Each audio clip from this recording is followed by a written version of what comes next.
Now we are coming and looking forward to the modern periodic law that we follow today, and the modern periodic that you see is based on this property that I am going to discuss with you. So there was a scientist named as Moseley. So what he found is that he did an experiment in which he basically bombarded the high speed electron on a metal that was under study, and he found that the X-rays that were emitted by the metal that was under study had the frequency that was proportional to the atomic number. I hope you understood. Actually एक scientist थे मोजले जिन्होंने एक experiment किया जिसमें उन्होंने क्या कि एक हाई स्पीड इलेक्ट्रॉन की जो बीम थी उसको बम्बार्ड किया एक मेटल पे जिसको कि वो स्टडी कर रहे थे, राइट। और उस मेटल से जो एक्सरेज निकली, जब उन्होंने उसकी फ्रीक्वेंसी देखी, एक्सरेज की फ्रीक्वेंसी जो थी that was proportional to the atomic number and not the atomic masses, and from there he said that the chemical properties of the elements are the periodic function of their atomic number and not the atomic masses. So this is a vast and the complete scenario was changed, क्योंकि अभी तक जितने भी classification हमने पढ़े थे that were saying the fundamental criteria for classification is atomic mass, but he was the first one who said no, atomic number should be taken as the main criteria for the classification of elements. तो उन्होंने जो experiment किया उसी के उन्होंने एक जो relationship show करी है वेवलेंथ में, उसकी रिलेशनशिप ये है। तो this is the frequency and A and B are basically the constants and Z is the atomic number. तो जितनी भी फ्रीक्वेंसी उसकी रेडिएशन की आ रही है that is proportional to the atomic number and not the atomic masses, and therefore he gave a law that physical and the chemical properties of the elements are the periodic functions of their atomic numbers. तो ये याद रखना कि modern periodic table is based upon atomic number and not the atomic masses. अब इसका मतलब क्या हुआ, वही कि whenever the elements they are arranged in the increasing order of their atomic numbers, then the elements fall after a certain interval will have the same properties. अगर हम elements को उनके एटॉमिक नंबर के बेसिस पर arrange करते हैं तो हमने ये देखा है कि एलिमेंट्स जो कि एक पर्टिकुलर इंटरवल के बाद एक दूसरे के अंडर में आ रहे हैं उनकी प्रॉपर्टीज फिजिकल एंड केमिकल दोनों ही क्या होंगी, सेम होंगी, right. So this is the one and now we are going to read it in a very vast way. Now the second छोटे से टॉपिक है in which you may be asked to give the IUPAC name or to the name of the elements that are having the atomic number more than 100. तो उसके लिए एक table already शायद आपकी book में भी गिवन होगी, तो मैंने यहाँ से ओनली 5 तक लिखा है, आपके पास 9 तक होगा. सो इफ 0 इज देयर तो हम उसके लिए जो वर्ड यूज करेंगे term that will be nil. Then 1 के लिए un, bi, tri, quad, pent, then again hexa, then septa, octa and so on. तो आपके पास अगर क्वेश्चन आता है कि what will be the IUPAC name for the element whose atomic mass is 105, तो उसका क्राइटेरिया बहुत सिंपल सा है. 1 स्टैंड्स फॉर अन, तो मैंने अन लिखा, प्लस 0 के लिए मैंने कहा नील होता है, 5 के लिए टर्म यूज हुआ है पेंट, और उसके बाद आप सिर्फ लास्ट में IUM ऐड कर देंगे and you will get the name for this element. Similarly इसका नाम क्या हो जाएगा, अननिल Pentium, right.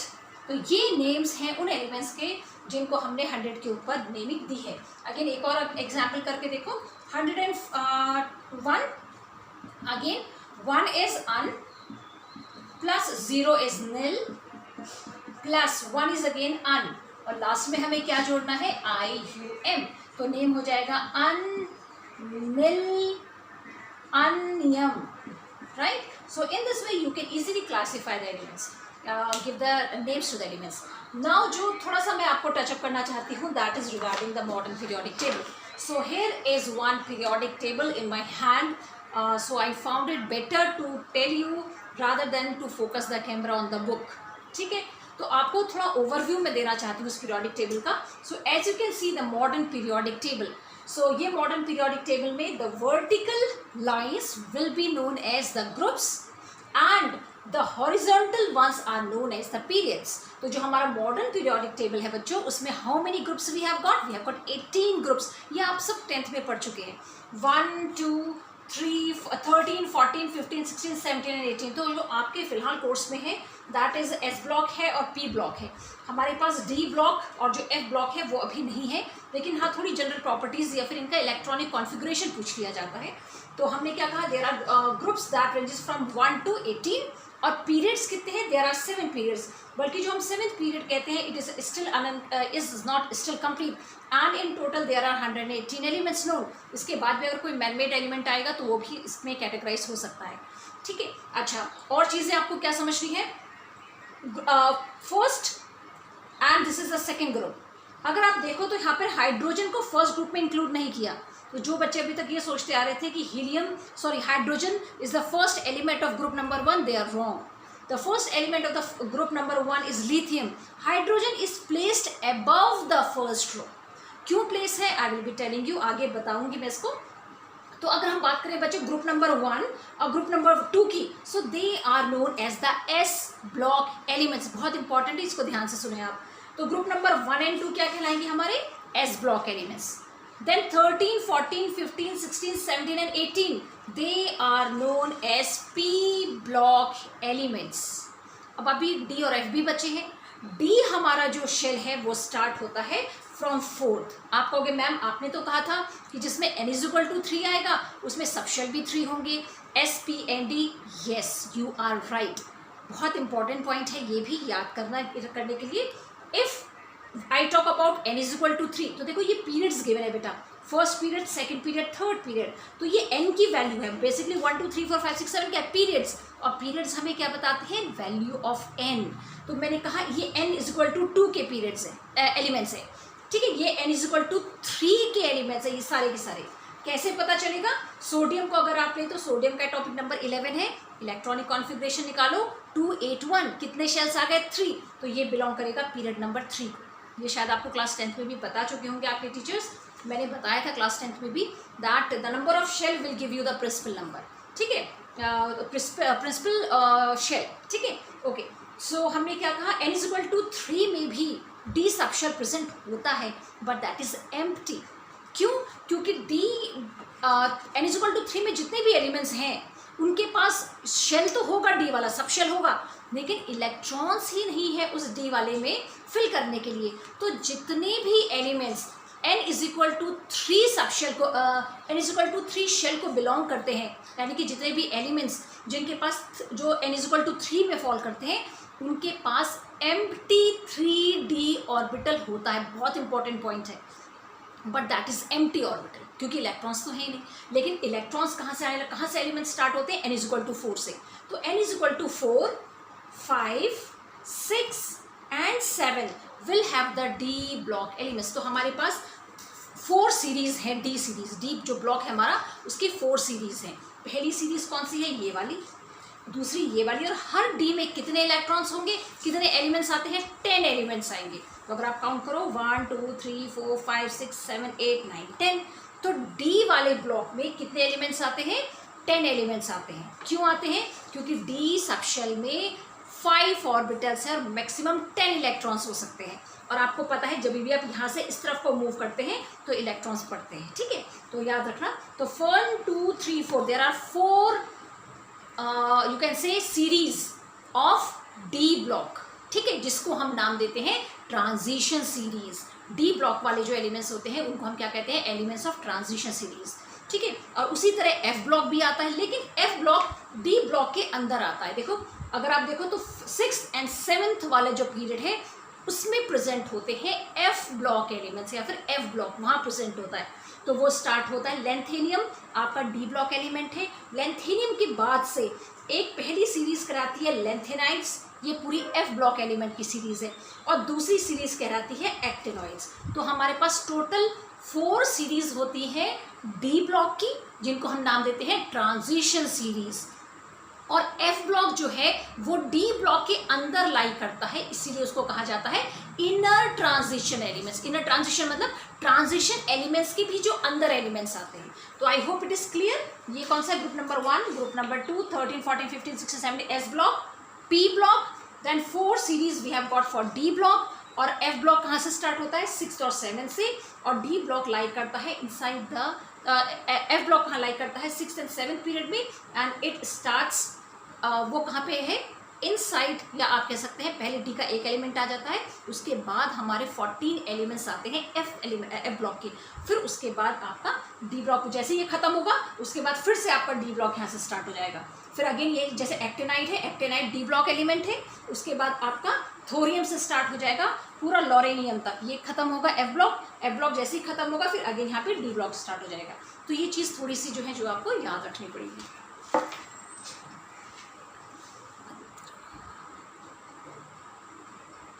And the first trend that you will be studying that may vary in a group and in a period is the atomic size.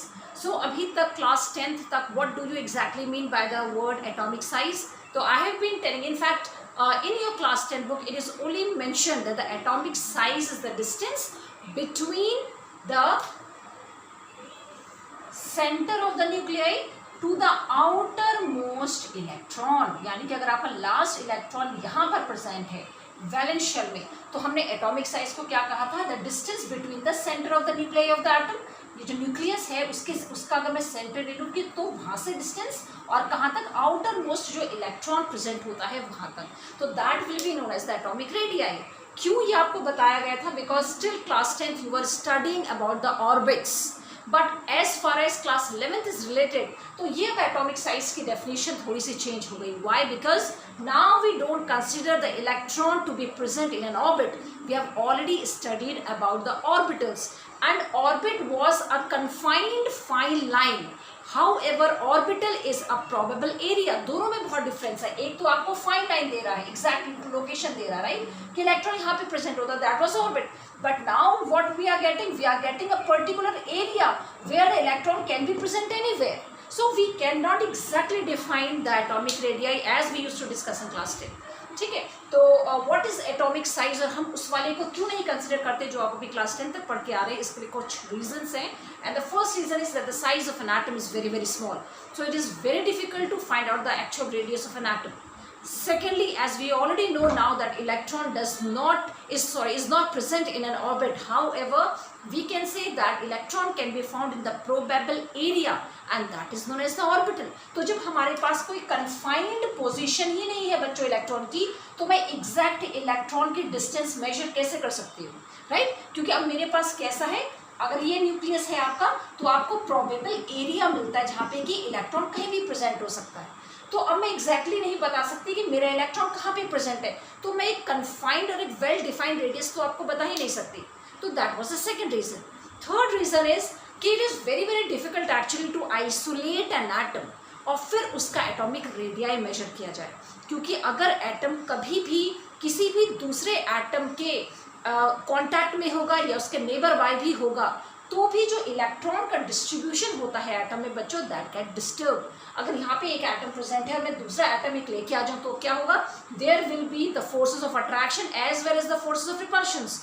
Electron के बीच में repulsive force start हो जाएंगे। इस एटम के इलेक्ट्रॉन और जो मैं दूसरा एटम लेके आऊँगी उसके न्यूक्लियस के बीच में अट्रैक्टिव फोर्सेज आ जाएंगे, जिसके कारण जो एक इलेक्ट्रॉन की पोजिशन आइसोलेट एटम में होनी चाहिए, वही इलेक्ट्रॉन की पोजीशन कंबाइंड स्टेट में बिल्कुल डिफरेंट हो जाएगी, राइट? तो एटम में जो इलेक्ट्रॉन प्रेजेंट होते हैं वो उनकी रेडियाई एक्चुअली चेंज हो जाती है जब भी कोई उनके बगल में कोई भी एटम प्रेजेंट होता है। तो these are the reasons where and why we can not find the exact position of the electron and therefore we cannot define the atomic radii as we used to discuss in class 10. Now you will be studying a new term and that is known as the effective size. तो जो effective size है वो क्या है, वो एक maximum approach है किसी भी एटम की कि वो दूसरे एटम के कितना क्लोज जा सकता है। For example they say that the distance of closest approach of one atom to another atom in a given bonding situation, that is known as the effective size, और उसी को अब हम नाम देते हैं एटॉमिक साइज। तो बेसिकली एटॉमिक साइज का अब ये एक वेल डिफाइंड टर्म आ चुका है जो कि हम कहलाते हैं इफेक्टिव साइज। तो what is an effective size, कोई भी एटम किसी दूसरे एटम के कितना क्लोज अप्रोच कर सकता है, वो उस एक पर्टिकुलर एटम का एटॉमिक रेडियाई या फिर इफेक्टिव साइज कहलाएगा। हो सकता है कि दो एटम्स इससे ज़्यादा आपस में पास ही ना पाएँ, अगर वो इससे पास आएंगे तो क्या हो जाएगा, उनके बीच में रिपल्शन हो जाएगा। वही अगर आप देखें कोवेलेंट बॉन्डिंग में दोनों में ओवरलैपिंग हो जाती है, तो हर एक एटम में जो इफेक्टिव साइज है वो क्या हो जाएगा, डिफरेंट हो जाएगा। तो that only we are going to study, right. So just to start with that, अब मैंने आपसे अभी जैसे कहा कि आप साइज, एटॉमिक साइज की जगह now the term that you will be using will be the effective size, लेकिन फिर भी बुक में इफेक्टिव साइज को ना लिखकर उन्होंने एटॉमिक साइज ही दिया है, but you should be aware of this term. Now अब मैंने जैसे आपसे कहा कि एटम दूसरे एटम की प्रेजेंस में उसका रेडियस चेंज हो सकता है, तो उसी तरीके से we are going to see three different you can say the compounds और you can say the different effective sizes. तो पहला अगर मैं मॉलिक्यूल लूँ तो मैंने लिया है the homonuclear molecule. Now what does it mean, बहुत सिंपल है, just concentrate on the term. Homo means same, nuclear means nucleus, ऐसा मॉलिक्यूल जिसके न्यूक्लियस सेम हो। मॉलिक्यूल क्या होता है भाई, which is made up of atoms, और एटम्स की बात हो रही हो जिनके न्यूक्लियस सेम हो, यानी कि किसके बारे में बता रहे हैं, ऐसे मॉलिक्यूल जो सेम टाइप ऑफ एटम से बने हों, तो ये रहे वो, राइट। और कैसा है, N2 भी है, ठीक है। तो ये सारे क्या है बेटा, होमोन्यूक्लियर मॉलिक्यूल है, क्योंकि इसमें जो दो एटम्स है उनका न्यूक्लियस सेम है। क्यों उनका न्यूक्लियस सेम है, क्योंकि भाई वो दोनों एक ही एटम है। तो अगर ऐसे एटम्स की हम बात करते हैं तो उनका हम इफेक्टिव साइज या फिर एटॉमिक साइज क्या मानते हैं, दैट इज दोनों जो एटम है उनके न्यूक्लियस की डिस्टेंस को अगर मैं देखूं और उस डिस्टेंस को अगर मैं 2 से डिवाइड कर दूं, यानी कि अगर मैंने दो एटम्स लिए हैं, माने ये भी क्लोरीन है और ये भी क्लोरीन है, तो इसके न्यूक्लियस से इसके न्यूक्लियस की डिस्टेंस को अगर मैं मेजर कर दूं और फिर इसको मैं हाफ कर दूं, तो मुझे क्या मिल जाएगा, एक एटम का इफेक्टिव साइज। हाफ क्यों करना है, क्योंकि कोवेलेंट बॉन्डिंग में बेसिकली जो इलेक्ट्रॉन्स होते हैं वो क्या होते हैं, ओवरलैप्ड होते हैं। एरिया ऐसा मिलेगा आपको कोवेलेंट कंपाउंड्स में, जो कि एरिया क्या होता है, दोनों ही एटम्स में कॉमन हो जाएगा, राइट। तो इसी के लिए हमने क्या कहा, इसका हाफ लिया। तो what will be the formula that you will be using, that will be the internuclear distance. What do we mean by the word internuclear distance, the distance between the two nucleus. और दो nucleus कहाँ present होंगे, दो different atoms में। तो internuclear distance between the to bonded atoms, जो atoms bond करने जा रहे हैं या बॉन्डेड सिचुएशन में है, उनके न्यूक्लियस के डिस्टेंस को अगर मैं 2 से डिवाइड कर दूं तो मुझे होमोन्यूक्लियर मॉलिक्यूल का रेडियस पता चल जाएगा। ये तो बात थी होमोन्यूक्लियर की। ना हमारे पास तो हेट्रोन्यूक्लियर मॉलिक्यूल भी है, ऐसे मॉलिक्यूल भी है जहाँ पर दोनों एटम्स का साइज डिफरेंट है। So for that what we have taken is, बहुत सिंपल है, हमने क्या किया, जो आपका पोजीशन, जो आपकी ओवरलैप पोजीशन थी उसका मीन निकाला और इसके न्यूक्लियस से इस मीन तक और इसके न्यूक्लियस से ये मीन लाइन तक हमने दोनों के एटॉमिक रेडियाई को मेजर कर सकते हैं। क्या कहा मैंने, जो पोर्शन ओवरलैप्ड है, जैसे कि मैं थोड़ा बड़ा दिखा देती हूँ आपको, ये ओवरलैप पोजीशन, तो मैंने इसका एवरेज या फिर मीन ले लिया, मीन ये आ गया। अब ये बड़ा एटम है तो ऑब्वियसली इसका न्यूक्लियस थोड़ा दूर होगा, इसके न्यूक्लियस के सेंटर से ये इस मीन तक जो डिस्टेंस होगी वो इसकी इफेक्टिव साइज होगी, और जो इसकी होगी वो इस वाले एटम का इफेक्टिव साइज कहलाएगा, राइट। तो that is for heteronuclear molecule. वहीं पर अगर आपको पता हो तो हमारे पास मेटालिक रेडियाई होते हैं। व्हाट आर मेटालिक रेडियाई, अगर मैं आयरन का एक ब्लॉक ले लूँ तो उसमें आपको पता है there will be number of atoms, तो उन एटम का रेडियस क्या होगा। अगर मैंने कॉपर का ब्लॉक ले लिया तो उसमें number of copper atoms will be there, तब उन एटम्स का रेडियाई क्या होगा, तो वो जो अगर आप कॉपर मैटर में देखो तो एटम्स इस पोजीशन में प्रेजेंट होते हैं, ठीक है। तो ये मैंने दो एटम्स दिखाए हैं, आप आयरन के मान सकते हैं या कॉपर के मान सकते हैं। अब हमने क्या कहा, दोनों के जो उनका दोनों एटम्स का जो नियर बाय एटम्स है, ठीक है, जो दूर वाला एटम है वो नहीं, जो दोनों नियर एडजेसेंट वाले जो एटम्स हैं उनके न्यूक्लियस के सेंटर को अगर मैं मेजर कर दूं और उसको अगर मैं हाफ कर दूं अगेन, तो that will give me the metallic radii. So these are the different ways in which we can calculate the effective size of the atom in the different type of compounds. Okay. Now we are going to see the variation of the atomic sizes or the effective size basically that we can say in a period. अगर मैं आपसे बात करूँ, ये आपने class 10 में भी पढ़ा है that how the atomic size changes when we are moving in a period and in a group. So again I am using the same periodic table that I showed you in the last session. Period कौन से हैं बच्चों, horizontal, group कौन से हैं, the vertical columns. So we are talking about the period. So as you can see that we are moving in this way, right? So till now what you have studied is that whenever we move from left to right in a period the atomic size decreases. क्यों atomic size decrease होता है? क्योंकि अगर आप इनके atomic numbers देखें तो आपको क्या पता चलेगा कि लिथियम से बेरिलियम आने पर एटॉमिक नंबर चेंज हो गया 3 to 4, यानी कि जब लिथियम था तो एटॉमिक नंबर 3 था, बेरिलियम है तो एटॉमिक नंबर 4 है। तो आप मुझे बताओगे लिथियम और बेरिलियम में कितने का डिफरेंस है? आप कहोगे मैम 1 इलेक्ट्रॉन का एंड 1 प्रोटॉन का। वही चीज़ है, यानी कि लेफ्ट टू राइट आते समय इलेक्ट्रॉन्स भी बढ़ रहे हैं, 1 इलेक्ट्रॉन पर एटम बढ़ रहा है। एट द सेम टाइम जितने इलेक्ट्रॉन होंगे भाई उतने आपके प्रोटॉन्स भी होने चाहिए, तभी आपका जो एटम है वो इलेक्ट्रिकली न्यूट्रल होगा। तो यानी कि लेफ्ट टू राइट मूव करते समय बच्चों इलेक्ट्रॉन्स भी बढ़ रहे हैं और इलेक्ट्रॉन के साथ साथ जो आपका न्यूक्लियर चार्ज है, और न्यूक्लियर चार्ज किसके कारण होता है? That is because of the protons present in the nucleus. तो जो प्रोटॉन का जो प्रोटॉन इंक्रीज हो रहा है वो भी 1 यूनिट से इंक्रीज हो रहा है, यानी कि इधर लेफ्ट की राइट की तरफ जाते समय आपको जो न्यूक्लियर चार्ज है, इफेक्टिव न्यूक्लियर चार्ज है, यानी कि the pull with which the electron will be pulled, वो भी बढ़ रहा है। तो जब आप लेफ्ट टू राइट की तरफ मूव करते हैं तो क्योंकि इलेक्ट्रॉन सेम शेल में आ रहे हैं, वो शेल चेंज नहीं कर रहे हैं, इसके कारण क्या होगा? कोई भी न्यू शेल ऐड नहीं हो रहा है। लेकिन आपका हर बार जैसे आप एक एटम से दूसरे एटम की तरफ बढ़ते हैं तो एक इलेक्ट्रॉन बढ़ रहा है, लेकिन वो इलेक्ट्रॉन सेम ही शेल में आ रहा है, लेकिन उस इलेक्ट्रॉन के साथ साथ आपका न्यूक्लियर चार्ज भी बढ़ रहा है। तो हम जनरली कहते हैं when we move from left to right in the period the atomic size decreases. Why? क्योंकि electrons are effectively pulled by the nucleus toward itself. जो न्यूक्लियस होता है वो क्या करता है? जो इलेक्ट्रॉन्स हैं जो कि सेम शेल में एंटर हो रहे हैं उनको अपनी तरफ पुल करता है, जिसके कारण साइज छोटा हो जाता है। और साइज बढ़ता क्यों है? Because of the increase in the shell. तो लेफ्ट टू राइट जाते समय साइज कम हो जाता है और इफेक्टिव न्यूक्लियर चार्ज या इफेक्टिव चार्ज या फिर आप कह सकते हैं attractive forces of the nucleus increases. ठीक है, अच्छा, जब हम यहाँ इस तरफ को मूव हुए तो हमने कहा साइज डिक्रीज होगा, ये हमने जनरल ओवरव्यू दिया था आपको क्लास 10th में। लेकिन अब जब हम इनकी एलिमेंट्री स्टडी कर रहे हैं तो when I am talking about the second period, तो होगा क्या बच्चों? जब मैं लिथियम से मूव करूंगी, lithium, beryllium, boron, carbon, nitrogen, तो लिथियम से नाइट्रोजन तक तो एटॉमिक साइज डिक्रीज होगा, लेकिन जैसे ही ऑक्सीजन तक एटॉमिक साइज पहुंचता है तो ऑक्सीजन के लिए एटॉमिक साइज बढ़ जाता है और फिर फ्लोरीन के लिए एटॉमिक साइज डिक्रीज हो जाता है। और अगर आप नियॉन की बात करें जो कि एक इनर्ट गैस है, इसका एटॉमिक साइज बहुत बड़ा हो जाता है।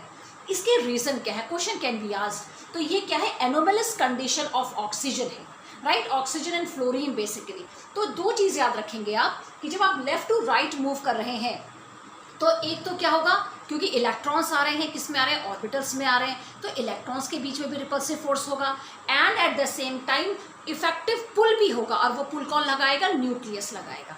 तो यही एक ग्राफ शायद आपकी बुक में भी बना होगा जिसमें अगर आप देखें तो ऑक्सीजन में जो साइज है देखो वो हल्का सा ऊपर उठा हुआ है, फिर फ्लोरीन के लिए नीचे चला गया। तो क्वेश्चन में कम that why the oxygen has got a bit larger size as compared to nitrogen. However, oxygen should have lesser atomic size than nitrogen because we are moving in a period. तो इसका answer मिलेगा जब आप इसका electronic configuration लिखेंगे in terms of the subshells. तो मैंने nitrogen, oxygen, fluorine इन तीनों को मैं कंपेयर कर रही हूँ आप लोगों के लिए। Atomic number is clear to everyone, 7, 8, 9 तीनों के, राइट? इनका मैंने लिख दिया electronic configuration 1s2, 2s2, 2p3, और मैंने 2p3 का ही यहाँ पर आपको ऑर्बिटल डिस्ट्रीब्यूशन भी दिखाया है, राइट? अगर आप नाइट्रोजन के लिए देखें तो नाइट्रोजन क्या है? It is exactly half filled. ठीक है, अब मैंने आपसे कहा कि इनमें 2 तरीके के पुल लगेंगे। एक न्यूक्लियस का इलेक्ट्रॉन के बीच में रिपल्शन लगेगा, and at this same time क्योंकि न्यूक्लियर चार्ज बढ़ रहा है तो इन इलेक्ट्रॉन्स पे पुल भी लगेगा टुवर्ड्स द न्यूक्लियस। तो 2 फोर्सेस एक्ट होंगे, एक तो क्या होगा? इंटर इलेक्ट्रॉनिक रिपल्शन, और दूसरा क्या होगा बेटा? That will be the nuclear force, nuclear, या फिर आप कह सकते हैं न्यूक्लियर अट्रैक्टिव पुल। 2 लग रहे हैं। अब देखो क्या होगा, यहाँ पर क्या है आपके पास? ये जो इलेक्ट्रॉन है, एक ऑर्बिट में एक ही इलेक्ट्रॉन है, तो जो इनके बीच में रिपल्सिव फोर्स है that will be lesser, however the nuclear attractive force will be मोर। इसीलिए ये इलेक्ट्रॉन्स अपने न्यूक्लियस की तरफ शिफ्ट हो जाएंगे and they will be having, the nitrogen will have a smaller size. अब अगर हम बात करें ऑक्सीजन की तो we have got 2 electron in a single orbit. इसके कारण the inter electronic repulsion in oxygen atom is increased then the nuclear attractive force that the nucleus is causing on the electron.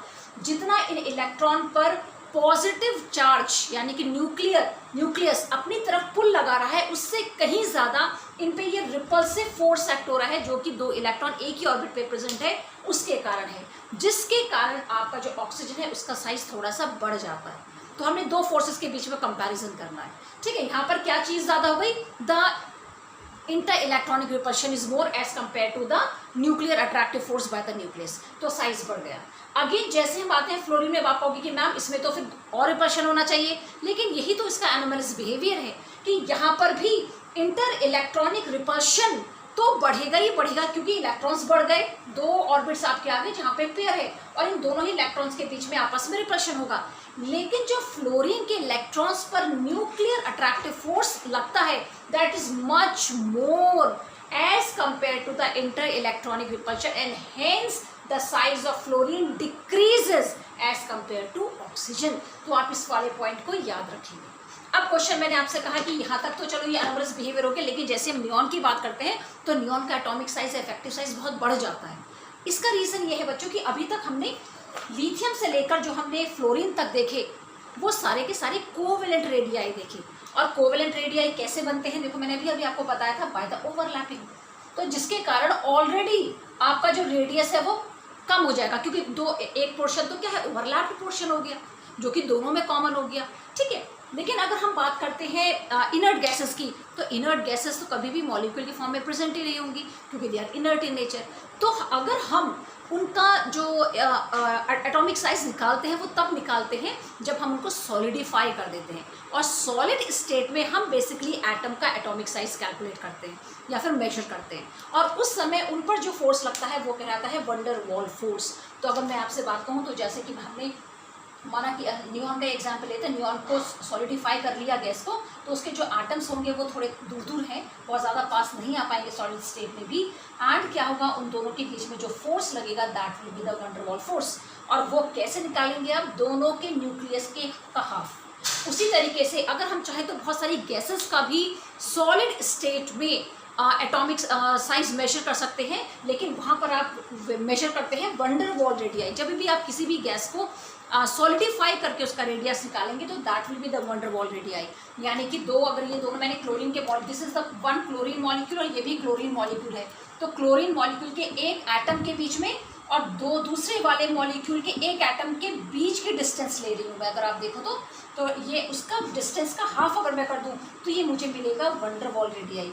लेकिन अगर मैं ये major करूँ तो ये क्या है, कोवेलेंट रेडियाई, यानी कि दो एटम्स के बीच में, कंबाइंड एटम्स के बीच में जो निकलता है वो निकलता है कोवेलेंट रेडियाई। लेकिन अगर दो atoms belonging to the different molecules in the solid state, तो उस समय जो आप उन दोनों के न्यूक्लियस का डिस्टेंस मेजर करेंगे, इंटर न्यूक्लियर डिस्टेंस मेजर करेंगे, और अगर आप उसको हाफ कर देंगे तो वो वंडर वॉल रेडियाई होता है। Van der Waals radii is basically a very very you can say feeble force that hold the atoms और द मॉलिक्यूल्स टुगेदर। बहुत वीक अट्रैक्टिव फोर्स है, ठीक है। तो I hope it is clear to you.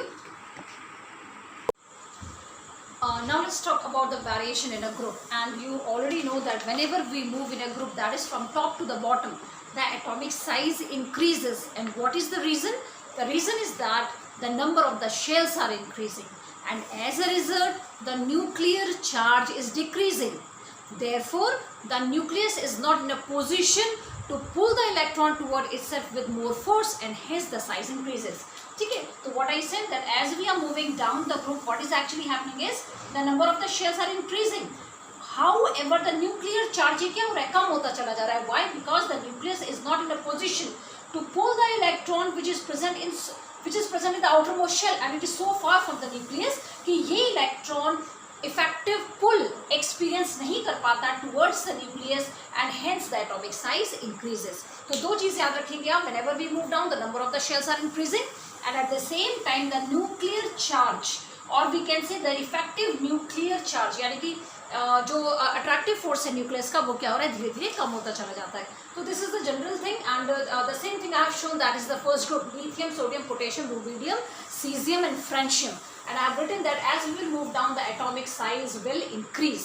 Now we are talking about the ionic radii. Ionic radii है क्या? Ionic radii is the radii that is present in a ionic bond. और हम already ये जानते हैं बच्चों कि आयनिक बॉन्ड में कभी भी जो आपके कंबाइनिंग एलिमेंट्स होते हैं वो कभी भी एटॉमिक फॉर्म में प्रेजेंट नहीं होते, they are always present in the form of ions. ये शायद आपको पहले भी पता होगा। If I talk about a covalent compound, in that the atoms, the elements are present in their atomic form, right? However, if we talk about the ionic compounds, for example NaCl, in that case Na is not present in its atomic condition. वो किस form में present होता है? Ions के form में present होता है। तो आयनिक रेडियाई को हम कैसे डिफाइन कर सकते हैं? आयनिक रेडियाई का ही एक एग्जाम्पल है। तो आयनिक रेडियाई का मतलब है जो आयनिक कंपाउंड्स होते हैं वो एक लैटिस में प्रेजेंट होते हैं, यानी कि एक इमेजनरी लैटिस होती है उनकी, इस तरीके की। ये आप आगे पढ़ेंगे, अभी सबकी अलग अलग तरीके की लैटिसेस होती है, तो वही इसका है। तो अलग अलग लैटिसेस प्रेजेंट होते हैं और हर एक एज पर हम ये अज्यूम करते हैं कि हमारे क्या प्रेजेंट है? आयंस प्रेजेंट है। तो अगर हम आयनिक कंपाउंड, आयनिक रेडियाई की बात करें तो हमने कहा the distance between the cation of one cation and the anion that is present near to it, यानी कि एक कैटायन और एक एनायन के बीच का अगर अब मैं इंटरन्यूक्लियर डिस्टेंस ले लूँ और इसका हाफ अगर मैं कर दूँ तो that will give me the size of the ion, और द, या फिर इसको हम कहते हैं आयनिक रेडियाई। तो अगर आपको पता हो तो जैसे मैंने लिखा भी है कि अगर हम बात करें आयनिक कंपाउंड्स की, तो in the ionic compounds you will have one anion and one cation. तो कैटायंस बेसिकली कब बनते हैं? जब कोई भी एलिमेंट अपने इलेक्ट्रॉन्स को लूज करता है तो वो एक पॉजिटिव चार्ज गेन करता है। उसी तरीके से एनायंस कैसे बनते हैं? जब भी कोई भी एटम इलेक्ट्रॉन को एक्सेप्ट करता है तो that result in the formation of a negative ion and that is known as the anion. तो दो इंपॉर्टेंट चीज़ याद रखेंगे आप। अगर मैं बात करती हूँ कैटायन की, जैसे यहाँ पे हमने क्या किया बच्चों, मैंने क्या कहा आपसे, एक कैटायन और एक एनायन के बीच का इंटरन्यूक्लियर डिस्टेंस को मेजर करके हाफ कर दो। तो हाफ में अगर आप देखो तो जो कैटायन होगा उसका साइज क्या है? एटॉमिक साइज छोटा होगा। वहीं अगर मैं बात करूँ एनायन की, तो एनायन का साइज मुझे बड़ा मिलेगा, रेडियाई उसका बड़ा मिलेगा। क्यों? क्योंकि जो एनायंस होते हैं उनके साइज बड़े होते हैं और जो कैटायंस हैं उनके साइज छोटे होते हैं। तो दो चीज़ याद रखेंगे आप, the radii of the cation is lesser than its parent atom, यानी कि ये कैटायन जिस भी पेरेंट एटम से बना है, फॉर एग्जाम्पल सोडियम एक एटम है जो कि कैटायन फॉर्म करेगा, तो अगर मैं सोडियम और सोडियम आयन के रेडियाई को निकालूं तो इस सोडियम के एटम का रेडियाई बड़ा होगा। क्यों? क्योंकि ये एक इलेक्ट्रॉन लूज करने के बाद सोडियम आयन बना है। ठीक है, अब ये क्यों होता है वो मैं आपको बताऊंगी। उसी तरीके से अगर मैं बात करूं एनायन की, तो एनायन का न्यूक्लियर जो आपका साइज है, एटॉमिक रेडियाई है, वो अपने पेरेंट एटम से बड़ा होगा। फॉर एग्जाम्पल अगर मैं क्लोरीन की बात करूं तो क्लोरीन क्लोराइड कैसे फॉर्म करता है? जब वो एक इलेक्ट्रॉन एक्सेप्ट कर लेता है। ठीक है, तो इलेक्ट्रॉन एक्सेप्ट करने के कारण किसका साइज बढ़ जाएगा? इस क्लोराइड आयन का साइज बड़ा होगा, यानी कि atomic radii of chloride ion और the anion is more than its parent atom. Parent atom माने जिससे वो बना है। उसी तरीके से if you talk about the cations then we will see that the atomic radii of cation is smaller as compare to its parent atom. अब ऐसा होता क्यों है? ये हम अब जनरली कहें कि जो कैटायंस होते हैं वो अपने पेरेंट एटम से साइज में छोटे होते हैं और जो एनायंस होते हैं वो अपने पेरेंट एटम के साइज से बड़े होते हैं। फॉर एग्जाम्पल क्वेश्चन भी इंपॉर्टेंट है, so please just pay attention. बहुत सिंपल सा एग्जाम्पल दूंगी मैं आपको और यही एग्जाम्पल याद रखना। Try to remember the example so that you can make your own language, no need to mug up the things. ठीक है ना, बहुत सिंपल है इसका। एनायन और कैटायन के एक हम एग्जाम्पल लेके देखते हैं। सोडियम, ठीक है, एटॉमिक नंबर 11। अब आप मुझे बताओगे बच्चों इसके इलेक्ट्रॉन कितने हैं, प्रोटॉन्स कितने हैं इसके पास? इसके पास नंबर ऑफ इलेक्ट्रॉन है 11 और प्रोटॉन्स कितने हैं इसके पास? 11। ठीक है, अब ये सोडियम आयन कैसे बनेगा आप मुझे बताओ। तो ये सोडियम आयन तब बनेगा बेटा when it is going to lose 1 electron. तो ये सोडियम आयन में कैसे बनेगा? इलेक्ट्रॉन्स कितने हो जाएंगे अब इसके पास इलेक्ट्रॉन हो जाएंगे 10 और प्रोटॉन तो उतने ही रहेंगे क्योंकि प्रोटॉन तो कभी नहीं टेक पार्ट करते किसी भी केमिकल रिएक्शन में। अगर प्रोटॉन ही निकल जाएगा तो न्यूक्लियस डिस्ट्रॉय हो सकता है, डिस्ट्रॉय या फिर आप कहेंगे अनइवन हो जाएगा। अब अगर आप देखो, आप मुझे बताओ हर एक इलेक्ट्रॉन पे पर इलेक्ट्रॉन प्रोटॉन कितना चार्ज लगा रहा है? क्या कहा मैंने?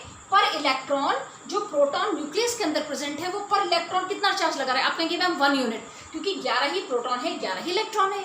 तो तो पर इलेक्ट्रॉन 1 यूनिट चार्ज लग रहा है। यहाँ पर इलेक्ट्रॉन्स कम हो गए लेकिन प्रोटॉन उतने ही हैं। तो अब मुझे बताओ, अब इन 10 इलेक्ट्रॉन्स पे पहले से ज़्यादा अट्रैक्टिव फोर्स लगेगा कि कम? ज़्यादा, क्योंकि पहले ये 11 पॉजिटिव चार्ज 11 इलेक्ट्रॉन्स पे लग रहा था, अब यही positive charge 11 positive charge 10 electrons पे लगेगा। तो यहाँ पर जो आपका न्यूक्लियर चार्ज है वो बढ़ गया है, और जो न्यूक्लियर चार्ज जब बढ़ेगा तो वो क्या करेगा? इलेक्ट्रॉन को अपनी तरफ पुल करेगा। एज रिजल्ट जो आपका सोडियम है इसका साइज हो जाएगा स्मॉलर। ऐसा ही एग्जाम्पल हमें लेते हैं क्लोरीन का। एटॉमिक नंबर इज 17, ठीक है। नंबर ऑफ इलेक्ट्रॉन्स कितने हैं? 17 है। प्रोटॉन्स कितने हैं? 17 है। क्लोराइड आयन कैसे बनाएगा? जब ये एक इलेक्ट्रॉन एक्सेप्ट करेगा। तो अब इसके पास कितने हो गए इलेक्ट्रॉन? 18। प्रोटॉन तो अभी भी उतने। अब मुझे बताओ, पहले पर इलेक्ट्रॉन चार्ज कितना लग रहा था? न्यूक्लियर चार्ज 1 यूनिट पर इलेक्ट्रॉन, राइट। यहाँ पर अब इलेक्ट्रॉन्स बढ़ गए। अब पहले जो 17 यूनिट चार्ज 17 इलेक्ट्रॉन्स पे लग रहा था, अब वही यूनिट चार्ज ज़्यादा इलेक्ट्रॉन पे लग रहा है। तो पर इलेक्ट्रॉन अट्रैक्टिव फोर्स पहले से कम हो गया। तो अब क्या होगा? जब न्यूक्लियस का इलेक्ट्रॉन पे होल्ड ही कम हो गया तो अब क्या होगा? Electron they will move further, वो पीछे की तरफ फैल जाएंगे। एज अ रिजल्ट इसका साइज क्या हो जाएगा? That will increase in size. इसीलिए कहा जाता है कि जो क्लोराइड आयन है वो अपने पेरेंट एटम में साइज से बड़े होते हैं, और वहीं पर अगर हम बात करें कैटाइंस की, यानी कि पॉजिटिव आयन की, तो उनका एटॉमिक रेडियाई अपने पेरेंट एटम से छोटा होगा। In particular, in this question, we will be talking about the size of the ions. Till now, in the last videos, we have studied about how to look for the atomic size of the different atoms. We have already studied that whenever we are moving in a group and in a period, the size of the atoms or the elements accordingly increases or decreases. If you are moving in a group that is from top to the bottom, then the size will always increase. However, whenever you are moving in a period from left to right, then the size of the atoms will start decreasing. But what will happen if we will be asked a question and in that questions we have been given the ions? और ये question actually 2-3 बार exam में आ चुका है। तो यहाँ पर confusion हो जाता है मोस्टली बच्चों को, क्योंकि उन्होंने एटॉमिक साइज एटम्स के पढ़े हैं and here we have been giving the ions. तो अब इन आयंस को इनके रेडियस के अकॉर्डिंग अरेंज कैसे कर सकते हैं? How to find out that which is having the maximum size? So इसके लिए बहुत ईजी है। सबसे पहले तो आपको ये देखना पड़ेगा बच्चों कि जो ये आयंस बने हैं वो बने कैसे हैं। अगर मैं बात करूँ नाइट्रोजन की, तो यहाँ पे आपको क्या पता चल रहा है कि एक नाइट्रोजन एटम था जिसने 3 इलेक्ट्रॉन्स ले लिए, यही तो बात है। तो यानी कि इसका इनिशियली एटॉमिक नंबर क्या था? That was 7। इसका कितना था? 8, यू ऑलरेडी नो। इसका 9 है, इसका 11 होता है, इसका 12 है और इसका 13 है। यानी कि अगर मैं बात करूँ नाइट्रोजन के पास 7 एटॉमिक नंबर है, तो इसका मतलब क्या है कि नाइट्रोजन के पास नंबर ऑफ इलेक्ट्रॉन भी 7 है एंड नंबर ऑफ प्रोटॉन्स भी 7 है। इलेक्ट्रॉन और proton will remain same. Similarly in सब के पास 8 का मतलब same number of electrons and protons, 12 का मतलब देखिए मैग्नीशियम एटम के पास प्रोटॉन्स भी 12 है और इलेक्ट्रॉन्स भी 12 है। अब हम बात करते हैं इन एटम्स के आयन फॉर्मेशन की। अगर एटम आयन फॉर्म कर रहा है तो आप मुझे बताओ वो प्रोटॉन्स को देगा या लेगा या फिर इलेक्ट्रॉन्स को? I know that you must be knowing कि exchange of electrons takes place only.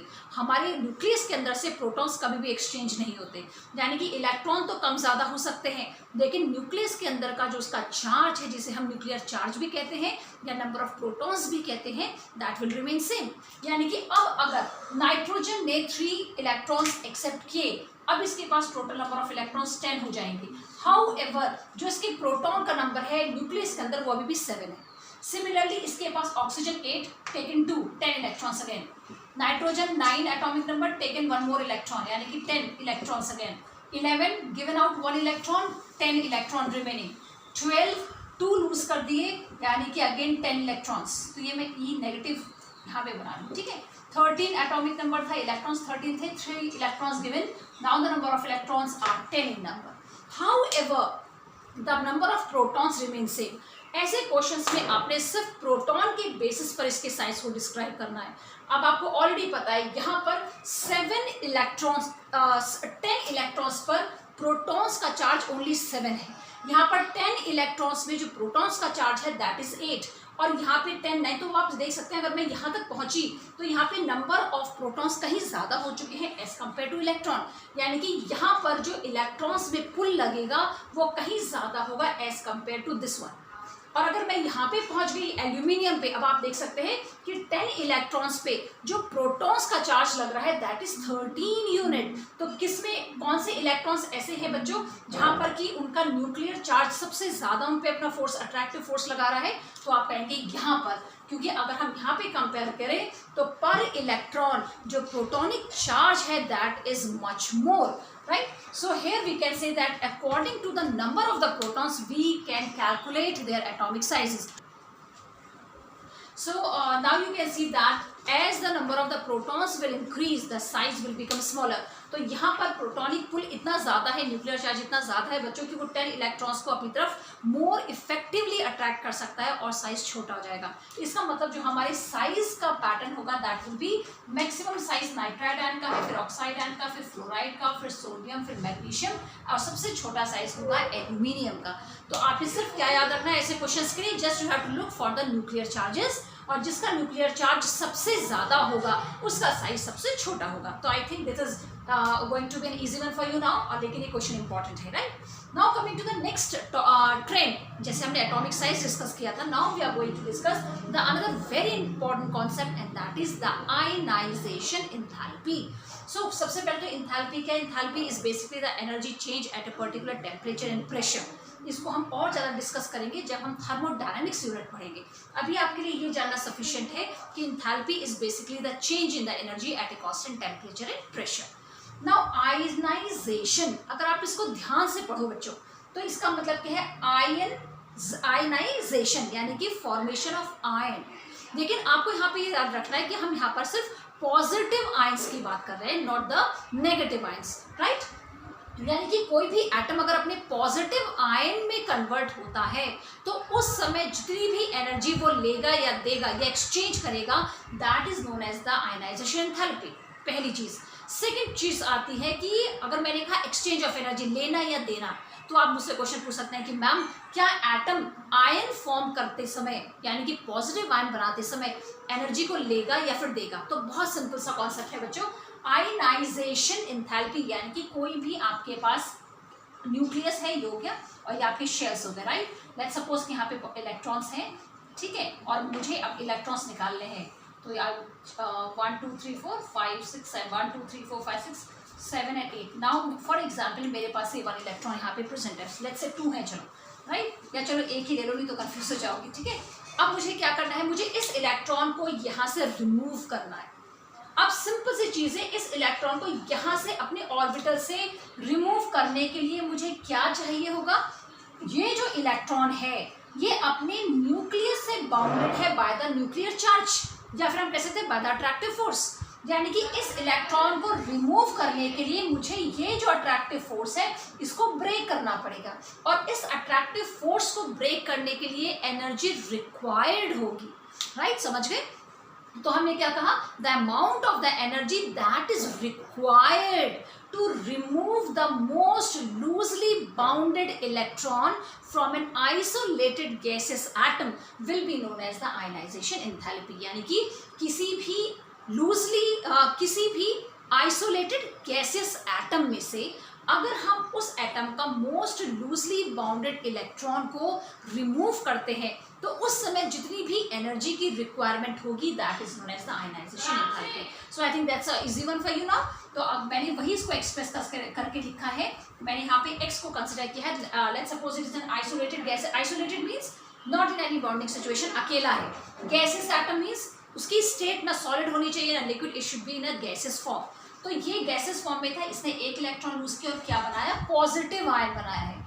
तो ये ध्यान रखना, यानी कि हमारे पास जो न्यूक्लियस था, अब आप इसको एज्यूम कर लो, माना मेरे पास 2 इलेक्ट्रॉन्स थे बच्चों, तो जब मैं ये पहला इलेक्ट्रॉन रिमूव करूंगी तो अब क्या बनेगा? अब ये एटम किस में ट्रांसफर हो चुका है? ये जो अब आपका जो पहले एटम था अब वो किस में कन्वर्ट हो चुका है? वो आयन में कन्वर्ट हो चुका है। क्यों आयन में कन्वर्ट हो गया? क्योंकि उसने एक इलेक्ट्रॉन रिमूव कर दिया। अब ये इस फॉर्म में आ गया। इस समय जो अमाउंट ऑफ एनर्जी इस एटम को हमने दी होगी उसको हम कहते हैं आयनाइजेशन एंथैल्पी 1। 1 का मतलब क्या है? Whenever we are removing the first electron, ठीक है? नाउ ये तो हुआ आयनाइजेशन एंथैल्पी, लेकिन एक क्वेश्चन बहुत इंटरेस्टिंग जो कि एक दो बार पूछा जाता है, दैट इज अगर मैं इसी एटम में से सेकंड इलेक्ट्रॉन रिमूव करूंगी तो उस समय आयनाइजेशन एंथैल्पी जो होगी वो इस वाली से ज्यादा होगी या कम। क्वेश्चन समझे आप मेरा? जब मैं इस एटम से सेकंड इलेक्ट्रॉन रिमूव करूंगी तो उस समय की जो एनर्जी रिक्वायर्ड होगी वो इस वाली फर्स्ट आयनाइजेशन एंथैल्पी से ज्यादा होगी या कम होगी। इसका आंसर बहुत सिंपल है। मैंने आपसे कहा सेकंड इलेक्ट्रॉन का रिमूवल, तो सेकंड इलेक्ट्रॉन कब रिमूव होगा? जब पहला इलेक्ट्रॉन रिमूव हुआ होगा। तो पहला इलेक्ट्रॉन के रिमूव होने के बाद अब ये एटम किस फॉर्म में आ चुका है? आयन की फॉर्म में आ चुका है। अब इस आयन से आपने सेकंड इलेक्ट्रॉन निकालना है, यानी कि अब मुझे ये सेकंड इलेक्ट्रॉन एक आयन से निकालना पड़ेगा, ठीक है। तो यानी कि अब क्या होना चाहिए बच्चों? इस समय जो एनर्जी रिक्वायर्ड होगी that is known as IE2। तो हमेशा याद रखना IE2 is always greater as compare to IE1। Why? यहाँ पे तो भाई जो पहला इलेक्ट्रॉन निकला था वो आइसोलेटेड एटम से निकला था, ठीक है, लेकिन जब हम सेकंड इलेक्ट्रॉन निकालते हैं तो वो एक पॉजिटिव स्पीशीज से निकल रहा है। और पॉजिटिव का मतलब ही क्या है कि एक ऐसा एटम जिसमें नंबर ऑफ इलेक्ट्रॉन्स कम हो गए होंगे लेकिन जो उसका न्यूक्लियर चार्ज है वो अभी भी उतना ही है। तो यानी कि ये जो आयन है वो इस कंडीशन से ज़्यादा अब प्रेशर एक्सर्ट कर रहा है अपने इलेक्ट्रॉन्स पर अपनी तरफ अट्रैक्ट करने के लिए, और आपको इसी आयन से एक इलेक्ट्रॉन निकालना है।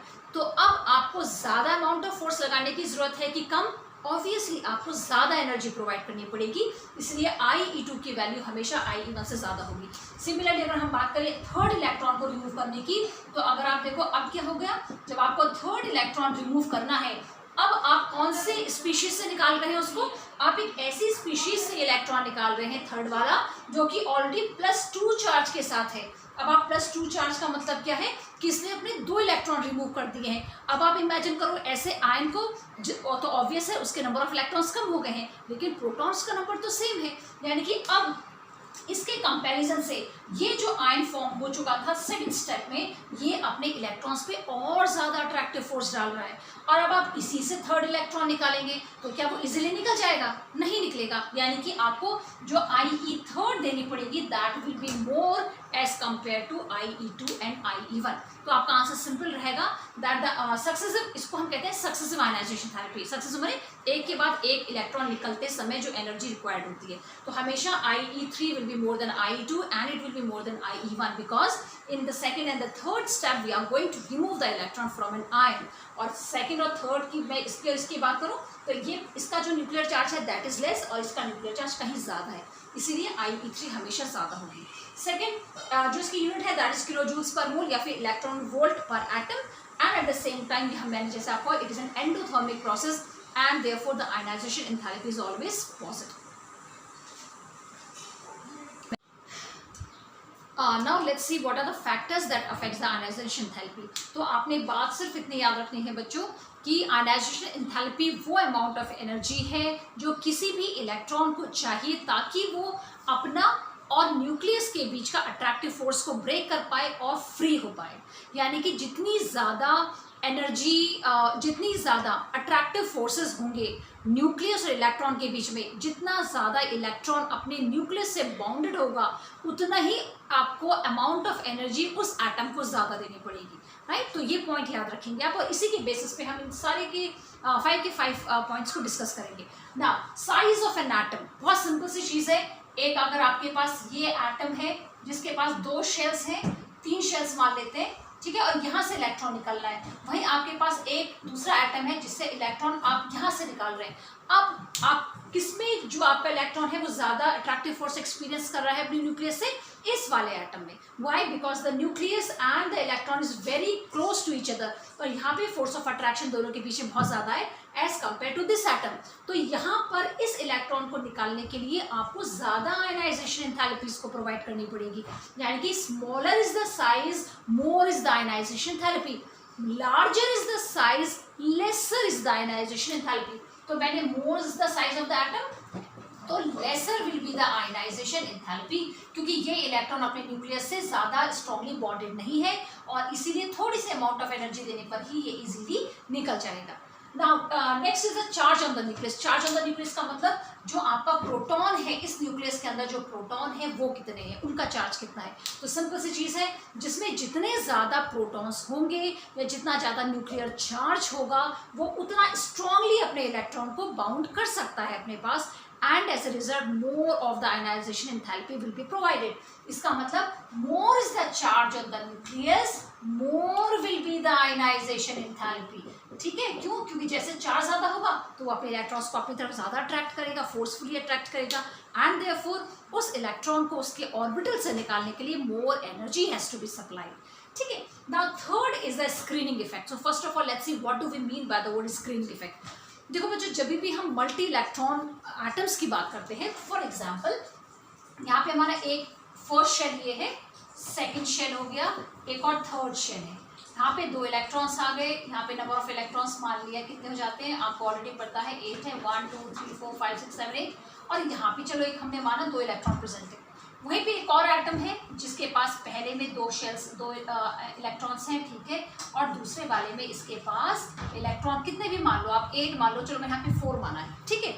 अब किसी भी मल्टी इलेक्ट्रॉनिक्स एटम्स में स्क्रीनिंग इफेक्ट का मतलब है कि जो लास्ट इलेक्ट्रॉन्स हैं, जो वैलेंस शेल्स के इलेक्ट्रॉन हैं, वो एक हिंड्रेंस एक्सपीरियंस करते हैं इनर ऑर्बिटल के इलेक्ट्रॉन्स से, जिसके कारण जो अट्रैक्टिव फोर्स है वो लास्ट इलेक्ट्रॉन तक पूरा नहीं आ पाता, and this is known as the screening effect. Screen का मतलब आप समझ गए, किसी चीज़ का आ जाना बीच में, दैट इज स्क्रीनिंग इफेक्ट। तो मैंने आपसे क्या कहा, स्क्रीनिंग इफेक्ट ये हमारा बेसिकली मल्टी इलेक्ट्रॉनिक सिस्टम्स में होता है, जहाँ पे बहुत ज़्यादा इलेक्ट्रॉन्स बीच में प्रेजेंट हो, बहुत ज़्यादा शेल्स हो। तो अब हुआ क्या, जो आउटर मोस्ट इलेक्ट्रॉन्स थे उनको स्क्रीनिंग इफेक्ट एक्सपीरियंस कर रहे हैं। वो क्यों एक्सपीरियंस कर रहे हैं, क्योंकि उनके और इस न्यूक्लियस के बीच में इनर ऑर्बिटल में जो इलेक्ट्रॉन्स हैं वो क्या कर रहे हैं, कि स्क्रीनिंग इफेक्ट क्रिएट कर रहे हैं। ठीक है, तो इसका मतलब क्या है, जितने ज़्यादा इनर ऑर्बिटल में इलेक्ट्रॉन्स होंगे उतना कम अट्रैक्टिव फोर्स ये एक्सपीरियंस करेगा अपने न्यूक्लियस से। अगर मैं बात करूं यहाँ पर, तो यहाँ पर देखो ये जो सेकंड शेल के इलेक्ट्रॉन्स हैं और जो फर्स्ट शेल के इलेक्ट्रॉन्स हैं, ये क्या कर रहे हैं, स्क्रीनिंग इफेक्ट क्रिएट कर रहे हैं इस इलेक्ट्रॉन और इस न्यूक्लियस के बीच में। वहीं पे अगर मैं इसकी लिए बात करूं तो यहाँ पे स्क्रीनिंग इफेक्ट क्रिएट तो हो रहा है, लेकिन सिर्फ एक ही शेल के द्वारा हो रहा है। इसका मतलब ये इलेक्ट्रॉन इस इलेक्ट्रॉन के कंपैरिजन में अपने न्यूक्लियस से ज़्यादा स्ट्रांगली बॉन्डेड होंगे। तो हमारे मतलब क्या हो गया, what is screening effect, that is the effect that is being created by the inner orbital electron such that the effective nuclear charge decreases on the outermost electron। तो जितना ज़्यादा बीच में इलेक्ट्रॉन्स होंगे उतना ही स्क्रीनिंग इफेक्ट बढ़ता चला जाएगा, और जितना स्क्रीनिंग इफेक्ट बढ़ेगा तो इसका मतलब क्या है, आउटर मोस्ट इलेक्ट्रॉन उतनी इजीली रिमूव हो जाएंगे। तो जैसे मैंने आपसे यहाँ पे कहा कि यहाँ पे स्क्रीनिंग इफेक्ट जो है 2 डिफरेंट शेल्स क्रिएट कर रहे हैं, तो यानी कि ये वाले जो इलेक्ट्रॉन है वो क्या है, अपने न्यूक्लियस से स्ट्रांगली बॉन्डेड नहीं हो पाएंगे। तो इसका मतलब क्या है, ये इजीली रिमूव हो जाएंगे अगर आप इनको एनर्जी प्रोवाइड करेंगे as compare to this atom. इसका मतलब more is the screening effect, lesser is the ionization enthalpy. जितना ज़्यादा स्क्रीनिंग इफेक्ट होगा उतना ही इजीली कोई भी इलेक्ट्रॉन निकल जाएगा। तो मैंने क्या कहा, more is the screening effect, lesser will be the ionization enthalpy. Next is the penetration effect. Penetration effect का मतलब है that is the tendency of the orbitals to be present closer to the nucleus. यानी कि ये penetration effect basically हम shells subshells के लिए पढ़ते हैं कि कोई भी सबशेल कितना क्लोज है न्यूक्लियस से। तो अगर हम बात करें एसपीडीएफ की, एसपीडी एंड एफ, तो इसमें से सबसे ज़्यादा पेनिट्रेशन पावर होती है एस ऑर्बिटल्स में या एस सबशेल्स में as compare to p, d and f, और सबसे कम होती है एफ, क्योंकि एफ न्यूक्लियस से बहुत दूर पे रहता है। ठीक है, पेनिट्रेशन पावर एफ की बहुत कम है, बिकॉज ऑफ इट्स शेप आप कह सकते हैं। एंड देयरफॉर जो इलेक्ट्रॉन एस वाले सबशेल में प्रेजेंट होंगे उनकी पेनिट्रेशन पावर सबसे ज़्यादा है। इसका मतलब वो न्यूक्लियस के बहुत ज़्यादा क्लोज होंगे, और अगर वो न्यूक्लियस के पास होंगे तो इनका मतलब क्या है कि उनके बीच में अट्रैक्टिव फोर्स भी उतना ही ज़्यादा होगा, और उन इलेक्ट्रॉन्स को रिमूव करने के लिए हमें उतने ही अमाउंट ऑफ एनर्जी की ज़रूरत है। इसका मतलब more is the penetration effect, more is the ionization enthalpy, यानी कि आपकी आयनाइजेशन एंथैल्पी बढ़ जाएगी। अगर ये s ऑर्बिटल से इलेक्ट्रॉन अगर आपको रिमूव करने तो आपको ज़्यादा आयनाइजेशन एंथैल्पी प्रोवाइड करनी पड़ेगी, क्योंकि जो s ऑर्बिटल है वो अपनी न्यूक्लियस के बहुत क्लोज होता है। And the last one is the electronic arrangement. Electronic arrangement का मतलब है, जैसे मैंने आपको इससे पहली वाली यूनिट में भी बताया था, that half filled orbitals and the completely filled orbitals they are more stable. और जितनी ज़्यादा स्टेबिलिटी होगी उतना ही डिफिकल्ट होगा इलेक्ट्रॉन्स को रिमूव करना। It means more is the stability of the atom, more will be the ionization enthalpy. अगर आपकी एंथैल्पी उस समय बढ़ जाएगी, उसके लिए एग्जांपल लिया है मैंने, for example beryllium and magnesium. Atomic number 4 है, इसके इलेक्ट्रॉनिक कॉन्फ़िगरेशन में मैं इस वाले शेल को अगर देखूं, अगर आपको देख रहे हैं तो ये s फुली फिल्ड है। क्यों? क्योंकि हम 2s को कैसे लिखते हैं, 2s अगर ये ऑर्बिटल है तो इसमें 2 इलेक्ट्रॉन आ सकते हैं, इससे ज़्यादा आ ही नहीं सकते, यानी कि ये कंप्लीटली फिल्ड ऑर्बिटल है। उसी तरीके से अगर मैं बात करूँ मैग्नीशियम की, तो इसका 3s ऑर्बिटल कैसे लिखते हैं आप, 3s ऑर्बिटल ये है, और s में तो ही इलेक्ट्रॉन्स आ सकते हैं, तो इसका भी कंप्लीटली फिल्ड ऑर्बिटल है। तो इन दोनों की स्टेबिलिटी कहीं ज़्यादा है, राइट। उसी तरीके से अगर मैं नाइट्रोजन की बात करूँ तो देखो, मैं ये वाले शेल का यहाँ पे एग्जांपल बताती हूँ। तो 1s तो आपको पता ही है कैसे है, this is your 1s, this is your 2s, और p में कितने होते हैं बच्चों, 3 ऑर्बिटल्स, राइट।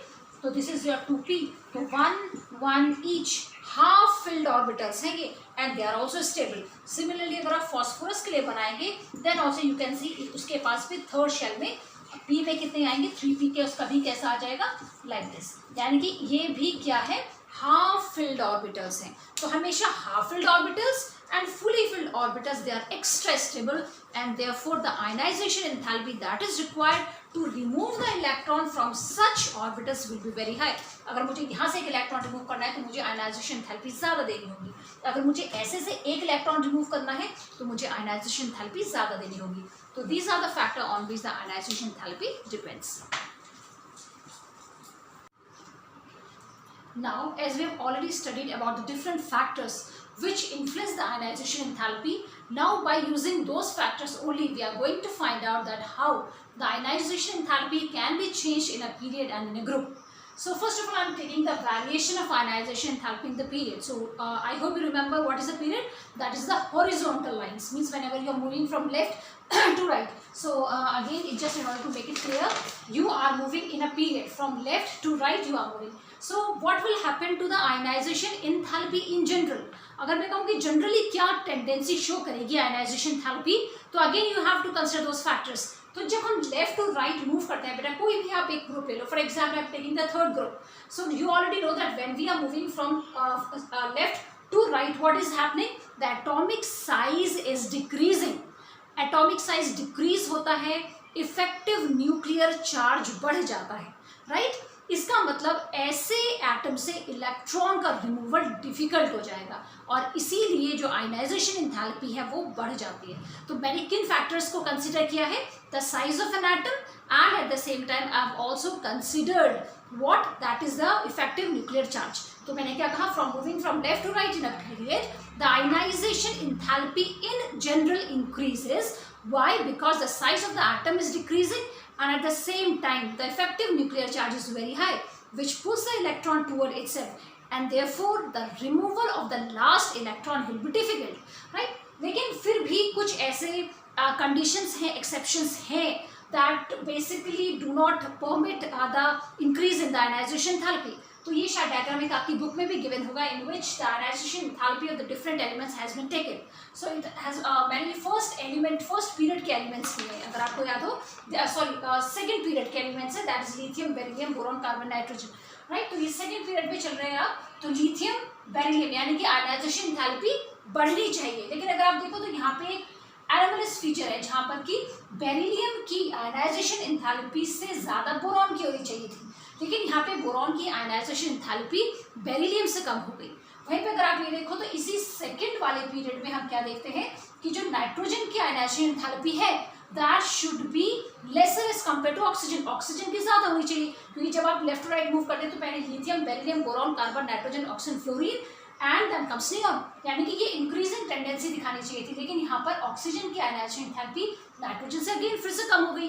तो ऐसी कौन सी कंडीशंस है जिसके कारण ये चेंज शो हो रहा है आयनाइजेशन एंथैल्पीज में?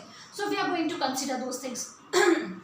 ऐसे क्वेश्चंस भी पुट अप होते हैं बच्चों, so please consider and look carefully that how we are dealing with such type of questions. तो अगर आपके पास क्वेश्चन आता है that why beryllium and boron do not follow the general tendency of the ionization enthalpy, तो आपका answer कैसे होना चाहिए, आप इसको कैसे देंगे? फॉर एग्जाम्पल देखो यहाँ पे अगर हम बेरिलियम की बात करें तो हमारी बेरिलियम से ज्यादा किसकी होनी चाहिए, बोरॉन की होनी चाहिए, लेकिन यहाँ पे बोरॉन की बेरिलियम से कम हो गई। Now we are going to find out the factor why.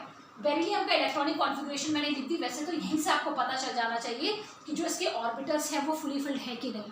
फिर भी अगर आपको कन्फ्यूजन है तो आप इसका लास्ट वैलेंस शेल का मैं डायग्राम बना रही हूँ, that is 2s, this is your 2s, और कितने इलेक्ट्रॉन्स हैं यहाँ पे 2, और आपको पता है कि एक ऑर्बिटल में सिर्फ 2 ही इलेक्ट्रॉन्स आ सकते हैं।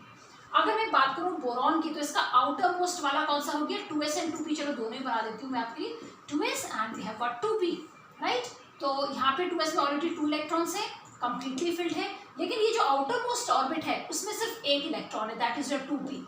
अब मैंने आपको फैक्टर्स कुछ ऑलरेडी बताए हैं, अब आप मुझे बताओ 2s से इलेक्ट्रॉन रिमूव करना इजी है या फिर 2p से इलेक्ट्रॉन रिमूव करना इजी है?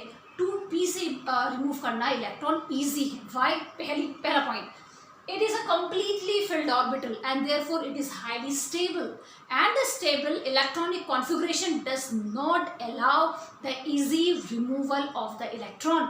यहाँ पर क्योंकि ये स्टेबल ऑर्बिटल है तो ये इजीली एक इलेक्ट्रॉन को बाहर जाने नहीं देगा, राइट। सेकेंड पॉइंट, जो पेनिट्रेशन पावर है वो इस इलेक्ट्रॉन की ज्यादा है as compare to this electron. Why?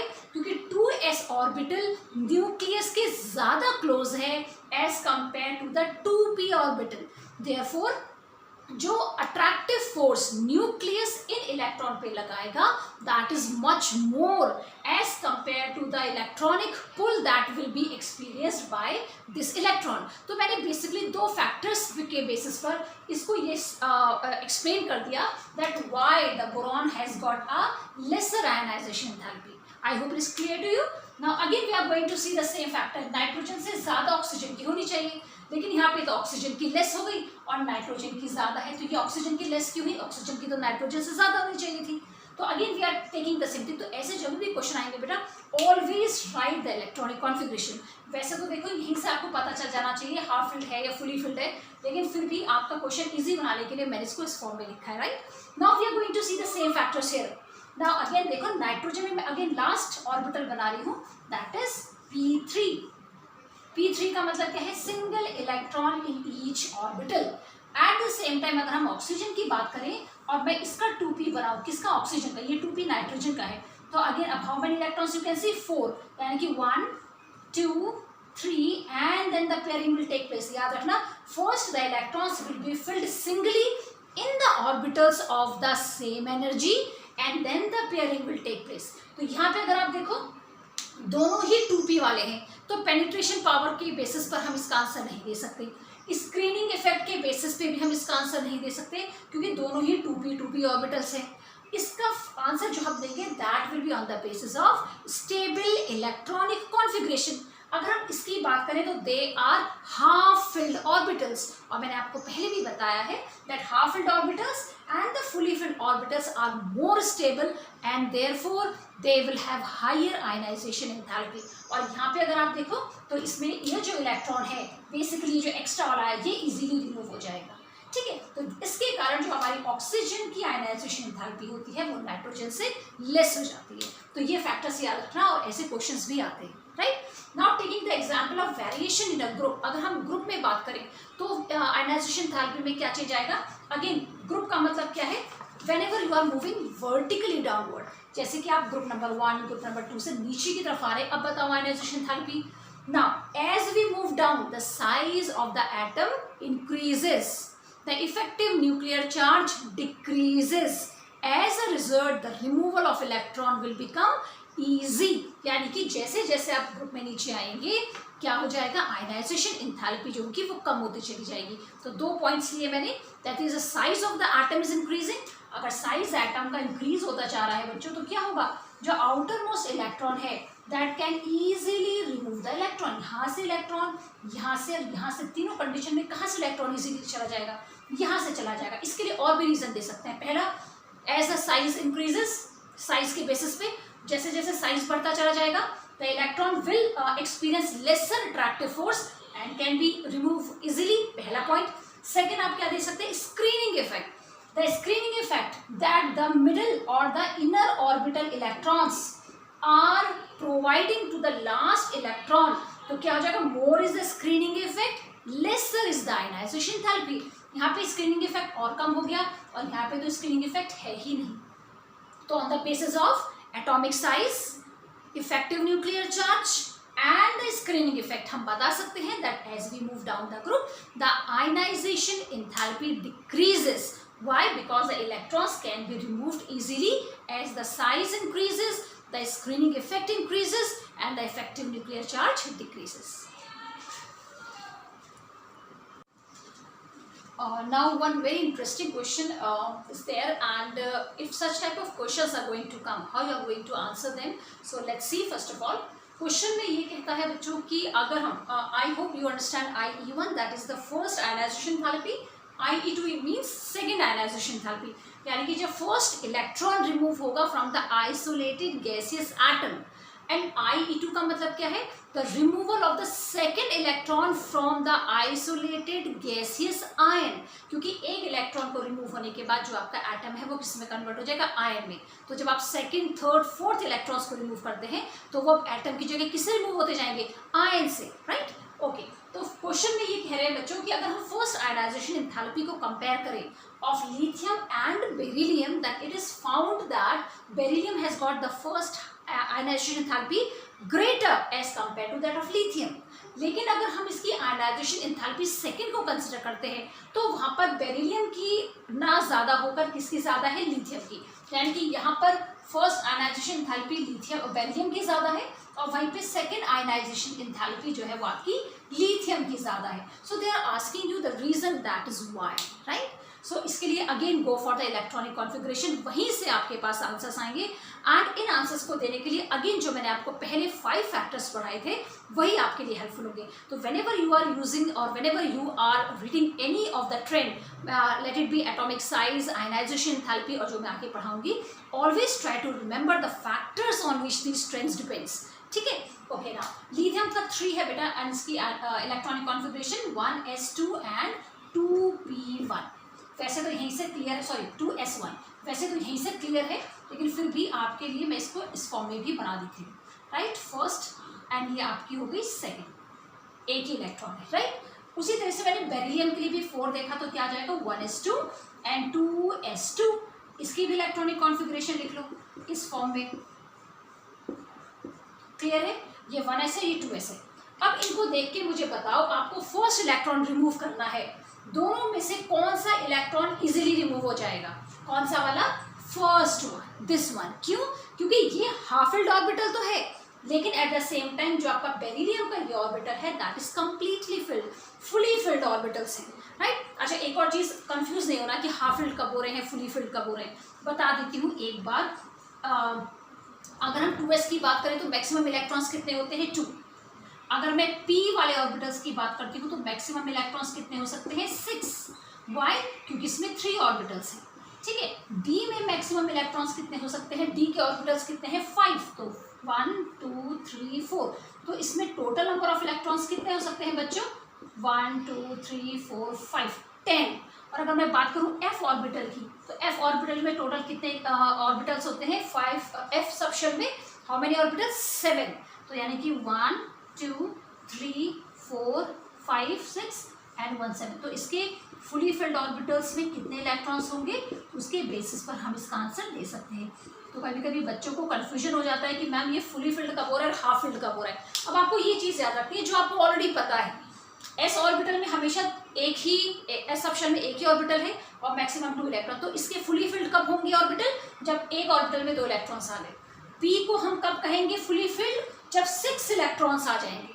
और हाफ फिल्ड कब कहेंगे, जब 3 इलेक्ट्रॉन्स होंगे। उसी तरीके से डी वाले सबशेल को हम फुली फिल्ड कब कहेंगे, जब इसमें टोटल 10 इलेक्ट्रॉन्स होंगे। देखो 1 2 3 4 5 6 7 8 9 10। और इसको हाफ फिल्ड कब कहेंगे, जब इसमें 5 इलेक्ट्रॉन्स होंगे, हर एक ऑर्बिटल में सिर्फ एक एक इलेक्ट्रॉन। उसी तरीके से F वाले को हम फुली फिल्ड कब कहेंगे, जब इसमें टोटल 14 इलेक्ट्रॉन्स आ जाए। और हम इसको हाफ फिल्ड कब कहेंगे, जब हर एक ऑर्बिटल में सिर्फ एक इलेक्ट्रॉन हो जाए, यानी कि 7 इलेक्ट्रॉन्स होंगे, then it is known as half filled. तो ये चीज़ को याद रखना, बच्चे कभी कभी कंफ्यूज हो जाते हैं, ठीक है ना।